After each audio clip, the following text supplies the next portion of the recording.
Hello student, मैं संजय कुमार आप सभी के अपने चैनल एजुकेशन पॉइंट पे स्वागत करता हूं। आज के क्लास में हम लोग बच्चों ट्रायंगल्स चैप्टर के कुछ और इम्पोर्टेंट जो बातें हैं उसे हम लोग आज के वीडियो में जानेंगे।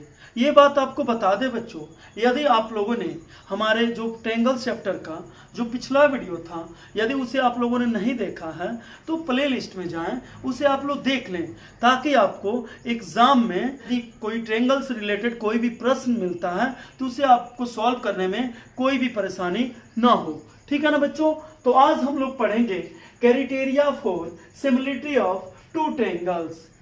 दो त्रिभुज के सिमिलर होने के लिए क्या शर्तें हैं उसे हम लोग जानेंगे। तो बच्चों आपको बता दें, यदि कोई दो ट्रायंगल आपस में सिमिलर है, जैसे यहां पे ए बी सी और ट्रायंगल बच्चों यहां पे पी क्यू आर, यदि ट्रायंगल ए बी सी और ट्रायंगल पी क्यू आर यदि सिमिलर है बच्चों तो आपको क्या होना चाहिए, एंगल ए एंगल पी के बराबर होना चाहिए। यहां पे नाम से हम लोग देखते हैं triangle A B C and triangle P Q R. तो यहां पे ए आ रहा है पहले, तो इसका भी पी वाला एंगल आपस में क्या होना चाहिए, इक्वल होना चाहिए। कोरस्पॉन्डिंग एंगल आपस में क्या होना चाहिए, इक्वल होना चाहिए। आप समझ गए कोरस्पॉन्डिंग एंगल क्या है, कोरस्पॉन्डिंग साइड क्या है, ठीक है ना। और एंगल बी इक्वल होना चाहिए एंगल क्यू के, और एंगल जो सी है बच्चों वो इक्वल होना चाहिए एंगल आर के, ठीक है ना। और दूसरा शर्त ये है बच्चों कि उसके कोरस्पॉन्डिंग साइड का जो रेशियो है वो भी आपस में क्या होने चाहिए, इक्वल होना चाहिए, ठीक है ना बच्चों। तो जो दूसरा शर्त है, पहला शर्त क्या है बच्चों कि एंगल जो होना चाहिए वह आपका बराबर होना चाहिए। वो भी कौन सा एंगल, तो कोरस्पॉन्डिंग एंगल आपस में बराबर होना चाहिए, ठीक है ना बच्चों। ये फर्स्ट इसका क्राइटेरिया था। और सेकेंड क्राइटेरिया ये है बच्चों किसके कोरस्पॉन्डिंग साइड। तो कोरस्पॉन्डिंग साइड क्या है यदि आप बच्चों नहीं जानते हैं तो चलिए हम आपको ये बता रहे हैं। तो यदि ट्रायंगल ए बी सी और पी क्यू आर इसका नाम है बच्चों, तो ये भी यहाँ पे आ रहा है ना, तो इसका भी ये फर्स्ट 2 पॉइंट्स मिलने से जो साइड बनेगा वो होगा, फिर बी सी, फिर यहाँ पे क्यू आर, फिर बच्चों ये ए सी होगा और फिर क्या होगा, पी आर होगा। आप समझ गए ना। तो कोरस्पॉन्डिंग साइड क्या होगा, ए बी का कोरस्पॉन्डिंग साइड ये नाम के ऊपर होता है। यदि हम लोग इसी ट्रायंगल का नाम ऐसे रखते बच्चों, ट्रायंगल ए बी सी और यहाँ पे and triangle R Q P, तो इसका कोरस्पॉन्डिंग साइड क्या हो जाएगा बच्चों, बदल जाएगा, कोरस्पॉन्डिंग एंगल भी बदल जाएगा। तब एंगल ए का एंगल आर हो जाएगा, एंगल ए एंगल आर से रिलेटेड हो जाएगा, एंगल बी एंगल क्यू से रिलेटेड, तो ठीक है। लेकिन एंगल सी जो होगा वो एंगल पी से रिलेटेड हो जाएगा। कोरस्पॉन्डिंग साइड की बात करें तो ए बी आर क्यू के हो जाएगा और बी सी क्यूपी के और आपका ए सी आरपी के। आप समझ गए ना। तो ये नेम पे डिपेंड करता है उस ट्रायंगल का नाम आप लोगों ने कैसे लिखा है। तो यहाँ पे A B by P Q हो जाएगा बच्चों, और ये इक्वल होना चाहिए B C by Q R के, और ये इक्वल होना चाहिए A C by P R के, ठीक है ना। तो हमें उम्मीद है आप लोग ये अच्छे से समझ लिए होंगे कि किसी भी ट्रायंगल के सिमिलर होने के लिए जो दो क्राइटेरिया हैं वो कौन कौन सी है। पहला ये है कि उसके कोरस्पॉन्डिंग एंगल आपस में इक्वल होने चाहिए। दूसरा ये है कि उसके कोरस्पॉन्डिंग साइड का रेशियो जो है वो आपस में क्या होना चाहिए बच्चों, इक्वल होना चाहिए। चलिए अब हम कुछ और बातों को जानते हैं। जो कुछ रूल है जिसके अनुसार किसी भी दो ट्रायंगल को हम लोग सिमिलर दिखाते हैं। तो पहला जो रूल है बच्चों वो क्या है, एंगल एंगल एंगल। यदि किसी दो ट्रायंगल के सभी एंगल आपस में बराबर होते हैं तो हम बोल देते हैं बच्चों कि वो दोनों जो ट्रायंगल है वो क्या है, सिमिलर है। फिर दूसरा जो रूल है बच्चों उसे आप लोग यहाँ पे देख ले, एंगल एंगल, और इसी का शॉर्ट फॉर्म एंगल एंगल भी होता है, ये भी आप लोग जान लें। यदि आप पता है कि ट्रायंगल के सभी एंगल का जोड़ 180 होता है तो कोई भी दो एंगल यदि इक्वल हो जाता है तो तीसरा स्वतः क्या हो जाएगा बच्चों, इक्वल हो जाएगा, ठीक है ना। तो तीनों एंगल मिले तो मिले, यदि दो ही एंगल आपस में इक्वल होता है तभी हम बोल देंगे कि हाँ वो दोनों ट्रायंगल जो है बच्चों क्या है, सिमिलर हैं। दूसरा रूल ये है बच्चों SAS। इसका मतलब आप समझे कि दो साइड का रेशियो और दोनों साइड के बीच में जो एंगल बनता है वो आपस में बराबर होना चाहिए। इसे हम लोग यहाँ पे फिगर पे देखते हैं बच्चों। यदि आपका AB और PQ का रेशियो और BC और QR का रेशियो यदि इक्वल है बच्चों, AB PQ इक्वल है बच्चों BC QR, तो एंगल यदि एंगल B और एंगल Q भी यदि इक्वल दिया हो बच्चों, तब जाके यहाँ पे हम लोग ये रूल है साइड एंगल साइड, इसका यूज हम लोग करेंगे। आप समझ गए ना कि साइड एंगल साइड का यूज कब करेंगे, कि जब किसी ट्रायंगल के दो साइड का रेशियो इक्वल हो और दोनों साइड के बीच में जो एंगल बनता है वह इक्वल हो, तब हम लोग यहाँ पे लिखेंगे साइड एंगल साइड। तीसरा क्या है बच्चों, साइड साइड साइड, मतलब तीनों जो साइड है उसका रेशियो क्या होना चाहिए, इक्वल होना चाहिए। तो यहाँ पे हम लोग इस फिगर में देखते हैं, यदि AB और इधर PQ, ये जरूरी नहीं है बच्चों AB और PQ ही हो, AB QR के भी अगर रेशियो इक्वल होता है तो नाम बस अलग होगा, लेकिन ये साइड होना चाहिए। AB बाई PQ यदि बच्चों AC बाई PR इक्वल होता है BC बाई QR, तब जाकर यहाँ पे हम लोग क्या करेंगे, इसके देख रहे हैं ना, इसके तीनों साइड का रेशियो आपस में क्या है, इक्वल है, तो यहाँ पे हम लोग यूज करेंगे साइड साइड साइड, ठीक है ना। और इसका नाम कैसे लिखाएगा बच्चों, ये AB PQ से रिलेटेड है, फिर AC आपका PR है, फिर BC QR, इसका नाम ऐसे चलेगा। आप देख रहे हैं ना, AB यहाँ पे चलेगा BAC, क्या चलेगा नाम बच्चों, ट्रायंगल BAC सिमिलर होगा ट्रायंगल, इसका नाम चलेगा QPR, ट्रायंगल QPR। ये सिमिलर, ये किसी भी ट्रायंगल का सिमिलर जब होता है तो उसके बीच में ये उसका सिमिलरिटी का क्या है बच्चों, साइन है। इस तरह हम लोग उसके सिमिलरिटी को दर्शाते हैं, ठीक है ना। तो आप लोगों ने यहाँ पे जो रूल थे किसी भी ट्रायंगल को सिमिलर करने का, उसे आप लोगों ने समझा। अब हम लोग बच्चों जो भी ये रूल थे उसे हम लोग क्या करेंगे, प्रूव करेंगे। अब बच्चों हम लोग जो criteria for similarity of triangles के बारे में हम लोगों ने अभी अभी जाना है, तो उसमें हम लोगों ने एक टर्म को जाना है, एंगल एंगल एंगल। उसी टर्म को अब हम क्या करेंगे बच्चों, प्रूव करके उसे देखेंगे। तो यहाँ पे ये है, पहले इसे समझे बच्चों, if in two triangles the corresponding angles are equal then their corresponding side are proportional and hence the triangles are similar. हमें क्या प्रूव करना है, यदि किसी दो ट्रायंगल के उसके करस्पॉन्डिंग एंगल इक्वल होते हैं, वो दोनों ट्रायंगल क्या है बच्चों, सिमिलर है, ठीक है ना। तो चलिए हम इसे अब प्रूव करते हैं। तो पहले तो दो ट्रायंगल है, तो दो ट्रायंगल का हम यहाँ पे फिगर बनाते हैं बच्चों। तो बच्चों हम लोगों ने यहाँ पे एक ट्रायंगल बना दिया और इसका हम लोग नाम रख देते हैं ABC, ठीक है ना। और इस ट्रायंगल का नाम PQR, ठीक है ना बच्चों। तो हमें इसमें क्या दिया है, ये दोनों ट्रायंगल के जो करस्पॉन्डिंग एंगल है वो इक्वल है।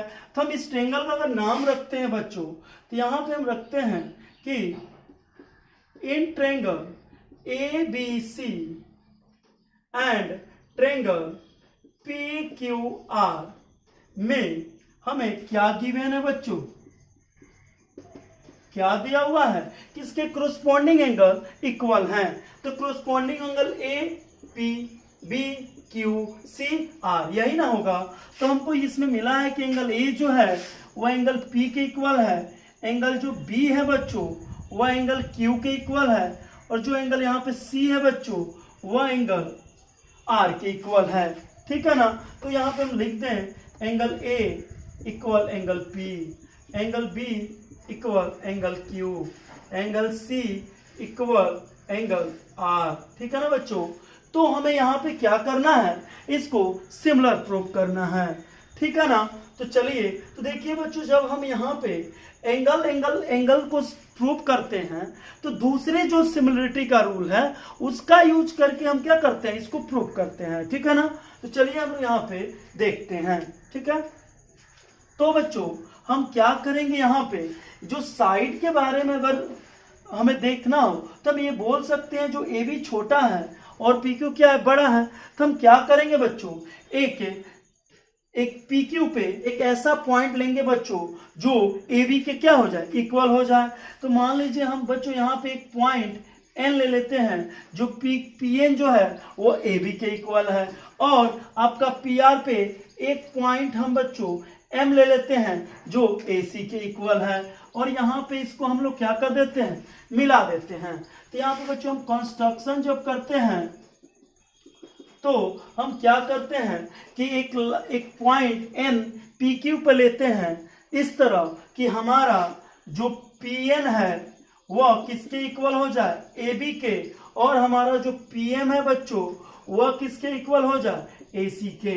आप लोग यहाँ पे समझ लिए, पर हमने एन ले लिया है जो क्या है, जो ए बी के बराबर है, और फिर उसी तरह हम लोगों ने पी आर पे भी एक पॉइंट एम ले लिया है, और जो पी एम है और ए सी के बराबर हम लोगों ने कट कर लिया है, और एन एम को क्या कर दिया है बच्चों, मिला दिया है। तो यहाँ पे अब लिखेंगे बच्चों in triangle A B C and triangle P N M में, ठीक है ना बच्चों।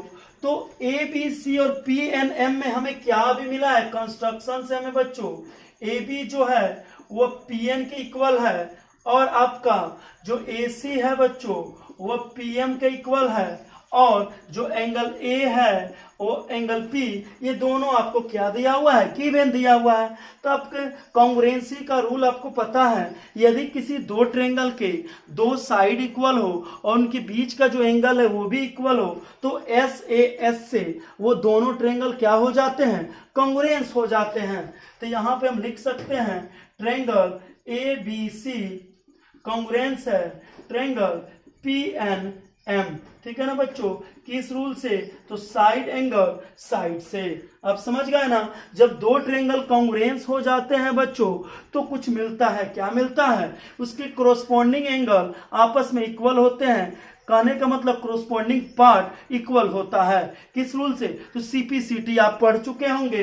तो यहाँ पे हम देख रहे हैं कि एंगल ए हमारा एंगल किसके बराबर मिल जाएगा बच्चों, पी के तो है ही, और एंगल जो बी है वो अब मिल जाएगा बच्चों एंगल एन के इक्वल, और जो मेरा एंगल सी था वो अब मिल जाएगा बच्चों एम के इक्वल, ठीक है ना। और क्या मिलेगा बच्चों, इसके जो साइड है तो कंस्ट्रक्शन है उसमें कोई दिक्कत नहीं है। अब बच्चों हम लोग यहाँ पे क्या करेंगे उसे आप समझिए।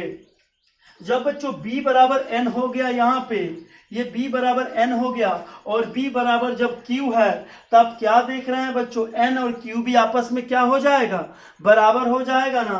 तो यहाँ पे लिखेंगे बच्चों कि एंगल b इक्वल n है और एंगल b इक्वल भी एंगल q है, ठीक है ना। तो इसलिए आपको क्या मिल जाएगा बच्चों, एंगल n जो होगा वो एंगल q के इक्वल मिल जाएगा ना।